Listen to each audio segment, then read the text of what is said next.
If you've ever wondered if you should add in hill sprints, hours of cardio, or skip it altogether for your grappling training, you're not alone. Today we're breaking down the differences between conditioning for a hobbyist versus a competitor. I'm an exercise physiologist and a Brazilian Jiu-Jitsu black belt. I've been involved in combat sports for 18 years now. I've spent the better part of that making a lot of mistakes with my conditioning. The point of this video is to help clarify some of the misunderstandings of conditioning, specifically looking at the differences in demands for a hobbyist versus a competitor. A simple way to divide grapplers is into two broad buckets. We have hobbyists and we have competitors. Grapplers are primarily going to differ on the amount of time they have available and therefore the priority grappling takes in their life. The standard hobbyist is going to be someone who has a lot of other things on, is stoked if they can train more than twice a week, and may or may not jump in some local competitions. No matter how much they love grappling, it will always take a backseat to those pesky things like work or family. The competitor, on the other hand, is someone whose life revolves around their training. This is the grappler who trains multiple times per day,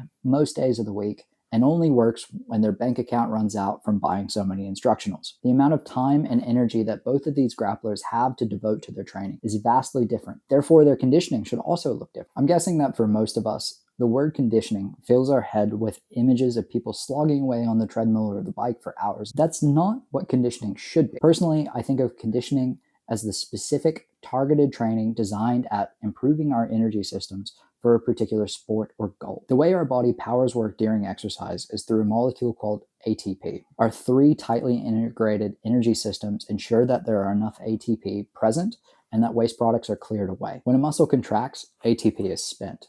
So to cover this cost, the creatine phosphate system is used to rapidly replenish this ATP store. We can think about our creatine phosphate system like our loose change in cash. It's easy to spend, but it's gone quickly too. The second system is our glycolytic system. This is much more of an intermediate supply, but unfortunately produces a lot of waste products that contribute to fatigue. We can think about this like a credit card.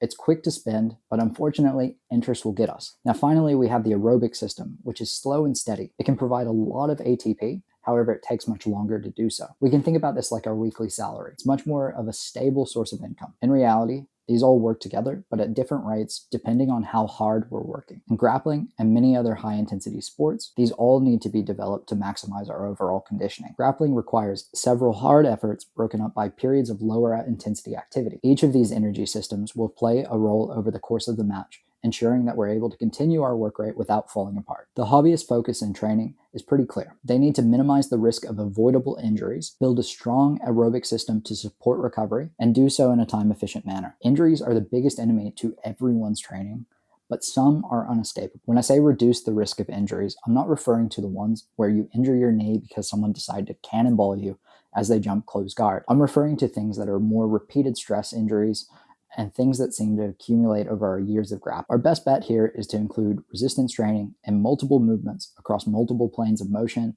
at multiple load sets and reps. The return on investment is typically higher, and in times where we must choose, I know where my choice is. The aerobic system plays a crucial role in recovering between rounds and between sessions. Consequently, if you have extra time to devote to your conditioning, this is where I would advocate a hobbyist spends it. The aerobic system can be developed in a number of ways at a wide range of intensities. For most hobbyists, I would recommend staying at lower intensities to minimize the amount of fatigue we generate from our training. So for specific recommendations, I would aim for 1 to 3 sessions a week between 30 to 60 minutes at a pace you can hold a conversation at. I would also choose modalities like cycling or rowing where there's a little bit less impact. In short, as a hobbyist, you need to remember that you're not prepping for ADCC, so don't train like it. The competitor gets a little bit trickier. The higher training volume means that balancing everything is like walking a tightrope in a cyclone, and everything's on fire. In my opinion, the competitor still needs to place a heavy emphasis on strength and power development because strength is such a determinant of performance in grappling. Otherwise, steroids wouldn't be so prevalent. However, the competitor also needs to develop all three energy systems to ensure they're in top physical state. A really big mistake I made early into my training was not considering the role that sparring had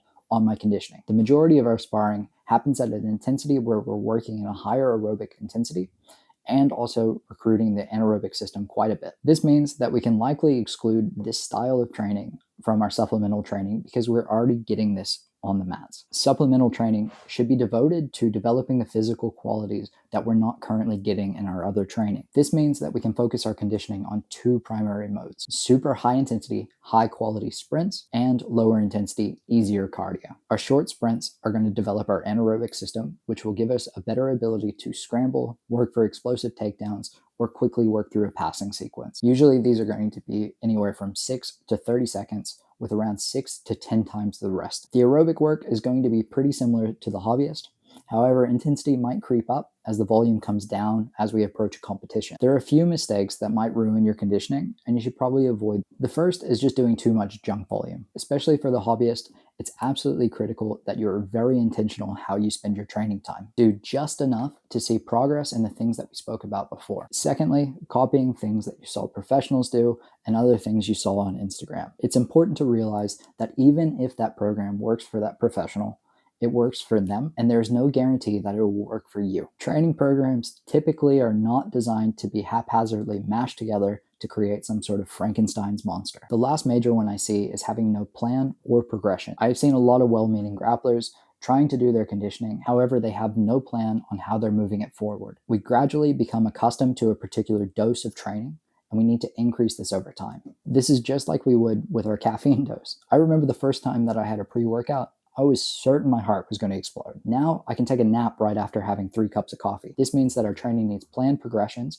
to continue driving adaptation. To wrap up, the big takeaways here are to first know your goals and priorities and let them decide your training. Hobbyists should probably focus on lower intensity, more generalized training. Competitors need a nice split of higher and lower intensity to complement their grappling training. If you want to continue to learn how to apply sports science and exercise physiology to your grappling, make sure you like and subscribe. And if you want to find a training program that ticks all the boxes for your S&C, make sure you check the link below.